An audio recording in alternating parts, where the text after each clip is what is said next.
In terms of scale, I mean, we're into day 8 now, so it's nearly a full week since Gaynor Lord, the 55-year-old mother of 3, went missing. There are 60 officers from Norfolk Constabulary and also a few specialist divers from Lincolnshire Constabulary as well working on it. And there are a couple of focuses of the operation at the moment. So, as you say, Norfolk Police, their working hypothesis since the weekend has been that Gaynor Lord entered the water. An inquest has provided fascinating, if troubling, insight into the mental health of 55-year-old Gaynor Lord. There is also startling intertextuality in that Gaynor Lord was clearly aware of Nicola Bulley's situation and the circumstances not only of her death but her life. These clearly resonated with the retail worker from Norwich. Most shocking of all is the assessment from the coroner, which was seemingly arrived at in spite of the surfeit of evidence in this case. I got nightmares in my head, I fear thoughts build up until I can't feel. My mind fills up into a creature, and it haunts me somewhere much deeper. I got nightmares in my head, I fear. Hello and welcome to True Crime Rocket Science, the most authentic voice in true crime. Now let's drill down into the evidence uncovered by the inquest into Gaynor's psychology and general circumstances. Are you sure you want to hear this? Before we get to that, if you haven't subscribed to the channel, please do. If you are new to the Gaynor Lord case, I'll put a playlist where I covered that at the time. I'll put a link to that playlist in the description, along with a playlist of the Nicola Bulley case. Bear in mind, a documentary covering that case is coming out tomorrow, Thursday, so look out for that. If you're finding this analysis worthwhile, please like, share, leave a comment. You can also hit the thanks button, and let's get started. So, December 8th was the first anniversary of the death of their dog, Willis. Now, in isolation, this might not seem particularly significant, and someone else's dog might not seem like a big deal to you. But I can tell you, if it's your dog, sometimes dogs have a huge part to play. They become kind of part of the family. If you've ever watched the movie Marley and Me, you'll know what we're talking about. And if this event had come up in isolation, it might not have been particularly insurmountable. But the death of a family dog clearly weighed on Gaynor, as is evidenced by her final searches on her phone in her final moments. That brings us to B. Phone data showed that she'd been looking at Instagram pictures of her family and her dog, this dog Willis, while in the park between 4:10 p.m. and 4:30 p.m. So in her very last moments, she was looking at pictures of the dog and the family, and probably the dog and the family in the same photo. Now, I think this is some of the most insightful evidence we have, the best window yet into Gaynor's psychology, into her thoughts, into her mind, even into her heart. You know, what was she doing in her final moments? What was she thinking? What was she feeling? Well, she was looking at pictures of her family and her beloved dog.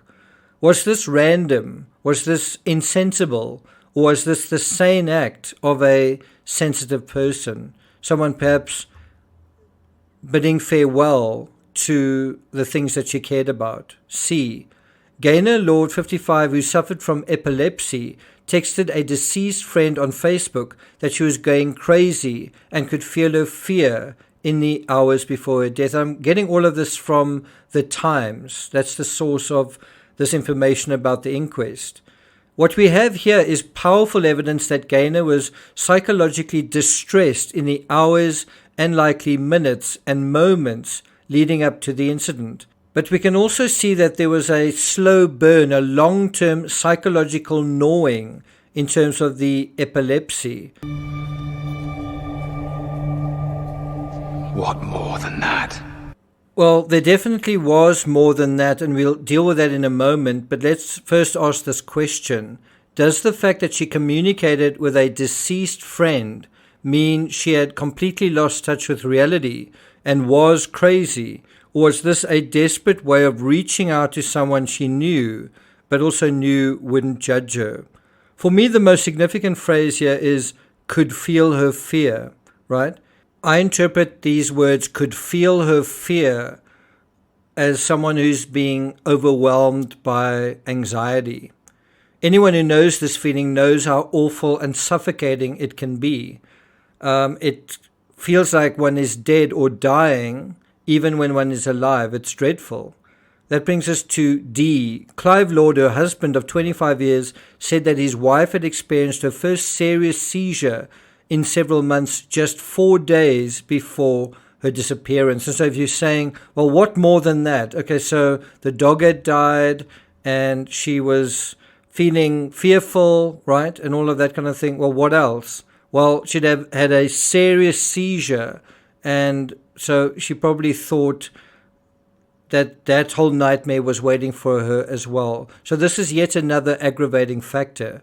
That brings us to E. Friends of Lord said that they had encountered her behaving erratically in the days before her death. June Rudrum saw Lord on December 6th, which is 2 days before her death, when she described her friend as having what appeared to be verbal diarrhea as she would not stop talking. And this also seems to show someone who's agitated. Rudrum added, she made a comment about disappearing like Nicola and people would come looking for her.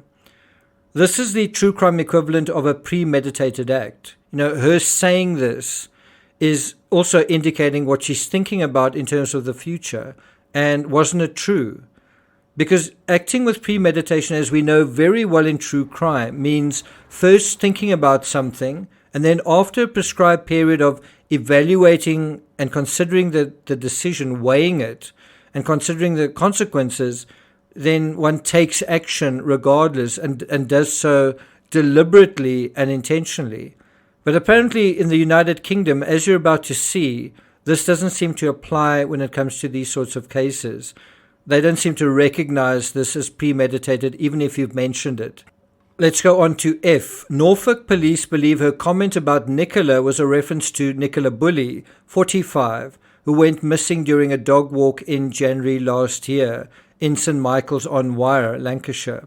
Well, I think it's entirely conceivable that the dog element in the Bulley case also resonated with Gaynor, made her pay even more attention to the whole thing because she was a fellow dog walker. And if you think about that this happened on the 1-year anniversary, it also makes sense that Nicola Bulley died in January. January would have been 1 month after Gaynor's dog died. So that's all the more reason why this would have resonated with her.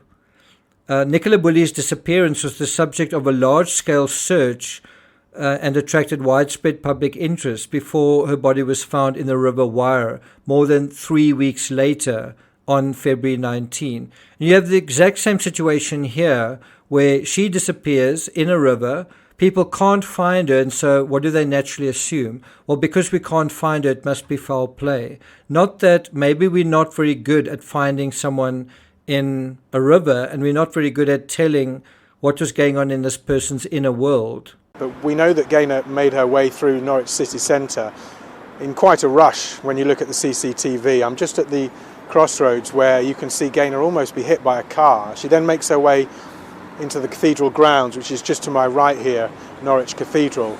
And there's about a half an hour window where there is no CCTV footage of her. The police are very, very keen to speak to any members of the public who have any more information, especially about that little pocket of time.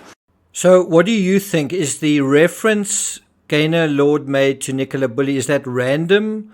Or is it the sane act of a sensitive person who is referencing in an intuitive way? Also, the images of her family and dog that preoccupied her in her final moments, was that random? Or was that a sane, sensitive way of saying farewell, in her own way? Now, call me strange and unsophisticated, but Gaynor seemed to be premeditating this aspect as well, which is to say that she, like Nicola, wanted to disappear as Nicola had, and sure enough, that is exactly what she did, and that's precisely what happened. And that brings us to the final point, G. Gaynor Lord's husband said that she recently watched a TV show about swimming in ice water, She's never done it herself, but I don't know if in her confused state she may have been thinking about this, he said. I don't know this for sure. It's just me thinking about why she would enter the water. Now, I've got no idea what this TV show is. I did once write an article for GQ magazine about Lewis Pugh, a South African, he's actually got dual citizenship, South African and UK, and he often swims in extremely cold water, including in places like the Arctic and Antarctic. So I wonder if that is what she was looking at. And I think, as far as I'm concerned, this is also highly indicative of premeditation and planning. You know, that she wanted to go into water, and that's what she did. You know, that this TV show may have planted a seed in her mind. And so what we have is the accumulation of 7 factors listed above from A to G, which militate in a particular direction. It's basically a psychology that is gaining momentum, intentionality, and what we're also seeing is a deteriorating mental malaise. Now, knowing this, before we deal with the coroner's finding and the official result of the inquest, I'm interested to hear right now in the comments how you put all of this together. So, was Gaynor a victim of foul play? It took quite a while to find her body in the river. Do you think she was a victim of foul play? Or did Gaynor slip and fall into the river by accident? Or is it something else that shall not be named going on here? What do you think? Anyway, let's now move to the results of the inquest. Here's the coroner's assessment according to the Times. The coroner said that Lord's mental health was noted as stable in January 2023. That's the time Nicola Bulley died. According to the report, she had previously experienced an acute psychotic episode in 2011. The coroner said that there was some evidence in the more recent past that Gaynor was acting out of character, but she added that she could make no finding in relation to her mental health. Wow. Personally, I don't know why the coroner is going back to January 2023. This happened in December 2023. In the Chris Watts case, if you go back far enough in time, you're also likely to find him stable and perfectly normal and nothing unusual going on with the marriage dynamic. It's interesting that the coroner is so dismissive of the psychology in the recent past, so much so that it amounts to barely a footnote in her assessment. One can only wonder, doesn't the coroner have a dog herself? Anyway, going back to the report, the coroner said that the string of messages written by Lord asking for help showed that she didn't know what she was doing. This is perhaps the most disgusting aspect of the entire report. A cry for help interpreted as someone being insensible. I would argue it's the most authentic moment that the coroner is misinterpreting as the least authentic, simply because she can't or won't understand it. Then, going back to the report, a post-mortem examination by Dr. Benjamin Swift, a Home Office pathologist, found that Lord had died of drowning and immersion in water. There were no signs of foul play. Lake said that she was satisfied Lord intended to enter the water, and then said, but I do find she didn't intend to die by her actions. The suggestion seems to be that Gaynor entered the water in a fugue state and had no idea what would happen to her. Really, is she not an intelligent person? Is she not a sensible, sensitive person? So, also the cold water, as she stepped into it, that wouldn't wake her up out of that state of mind. Of course it would. The several minutes walking to the river didn't wake her up either. And did Lord, essentially if you're going to say she's in the state, so was she also in the state walking towards the river? And did Lord do all these things, walk to a particular place that had access to a river at a particular time when she could be alone, look at photos, send texts with the clear-mindedness of colleague Greg, and we saw her on video, and that Lord took off all her clothing and entered the water in December, in the middle of winter, but she intended to survive, like Nicola Bulley did. Well, anyway, are you ready for the ruling? Jacqueline Lake, senior coroner for Norfolk, ruled on Tuesday that Lord had died by misadventure and that there was no evidence that she intended to take her own life. Permission to speak freely, sir. I welcome it. Do you? Okay, then. Are you out of your fucking mind? The inquest heard that Lord was on hormone replacement therapy for menopause and medication for epilepsy at the time. Well, so was Nicola Bulley. Hormone replacement therapy and menopause, but not epilepsy in Nicola's case. Now, having presented this to you, it shouldn't be necessary to say why I disagree with it. I don't think it's rocket science because it seems blindingly, brain-numbingly obvious to me, but perhaps it is psychological rocket science to some, after all. It's also fascinating how we have two women, two identical scenarios, and two identical inquest reports that entirely misstate the reality of the situation. I mean, the level of denial and ignorance here is impressive for educated experts who all seem in complete consensus with one another. It seems literally like a confederacy of dunces. But let's examine what we know using specifics. Clive Lord, her husband, said that his wife had appeared absolutely fine before she left for work on December 8th. So did Gaynor only take leave of her senses in the moment she stepped into the river? But everything else she did was sensible, and the people around her found her quite sensible as well. That reminds me of the defense case with Carly Gregg. She's a sweet little girl, and just the moment she shot her mother, she suddenly has amnesia and has some kind of problem. If her husband Clive had no clue that she was going through, what she was really going through, this suggests she appeared normal even though she was going through a struggle. And this also suggests that she was trying to hide her feelings, hide what is really going on. And this appearance of normality was obviously something she felt she couldn't sustain, especially with the specter of epilepsy possibly returning. And this probably was a source of great anxiety for her. But the fact that others were fooled by it, including, I think, others at work, shows quite a high level of alacrity, the same clear-headedness and clear thinking that goes into planning and premeditation. Also, why didn't she tell her husband Clive how she felt? Could it be that Gaynor simply felt that he was in denial and that he simply wouldn't know how to deal with it? Because there's also this in the report. Detective Sergeant Mike Cox of Norfolk Police said that Lord arrived for a shift as normal at the department store. So she doesn't arrive late, she doesn't arrive distressed, she doesn't appear emotional or unhinged at work. And so she's normal for all intents and purposes. And so on the day of her death, she's able to perform her duties on the job without anyone noticing anything particularly strange. And then she leaves in order to do something that she seemed to want to do and had thought about previously and had mentioned previously. But the coroner will have you believe while she was at work, she was sane. Just the moment she set foot in the river, she didn't know what she was doing. Is that likely? Is that reasonable? Does that make sense? The walk to the river, didn't she know what she was doing in terms of that either? When she was looking at photos of her family, didn't she know what she was doing when she was doing that? All of this reminds me of the Micah Miller case who died near Myrtle Beach in South Carolina. I was there earlier this year.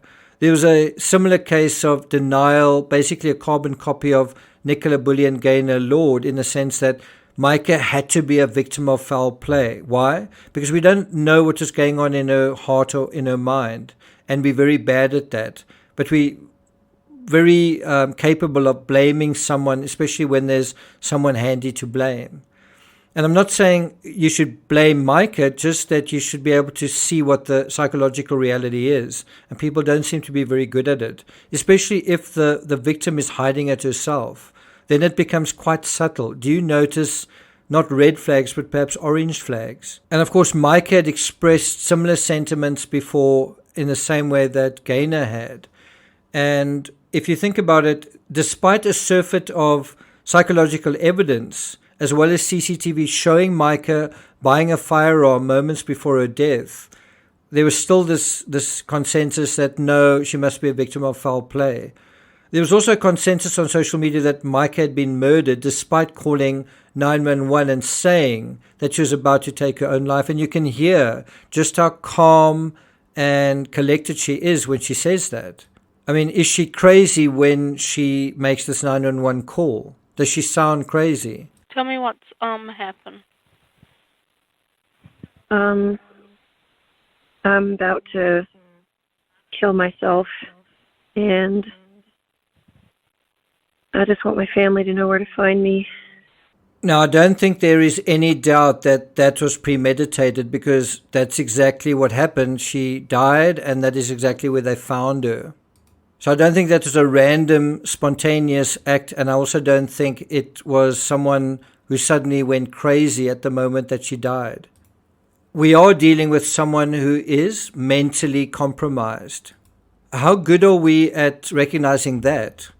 And let's face it, Micah went to the Lumber River State Park for the same reason Gaynor went to Wensum Park, for privacy and to be with her own thoughts. Gaynor's husband Clive apparently did not attend his wife's inquest. Was that because he was too emotionally fragile to confide in?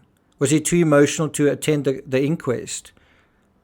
Well, isn't that perhaps why, because of that sensitivity, she may not have wanted to upset him by telling him how she felt? And so he also said the following: "There's no reason for her to be at Wensum Park. It's not a park we've ever been to before. The only reason I can think that she went there is so we couldn't find her." But that's not entirely accurate. Listen to this. Speaking to people who know Gaynor, is that park, Wensum Park, holds a strong connection in her memory. It used to be a very popular bathing site in the 70s, 80s and 90s, and Gaynor used to go there as a young girl. But her husband Clive was right where he says the only reason I think she went there is so we couldn't find her. I think he's right about that. And to me, that is a sign of clear-mindedness, not the opposite. And yet the inquest still got their finding wrong. At least the Robeson County Medical Examiner's Office across the pond in America, at least they were able to correctly assess their case dealing with Micah Miller. I'm not going to take it further than that, except to say what this reveals, in my opinion, is that we live in a society where certain thoughts are clearly taboo as well. And for as long as that's the case, people who are suffering will continue to do so in secret. They will continue to suffer privately and in silence. Even more terrifying is how this culture of delusion seems to overwhelm the faculties, even of investigators and doctors, tasked with understanding what happens to people in these situations. And what we see time and time again is that they simply cannot seem to understand. Thank you for listening, and I'll see you guys next time.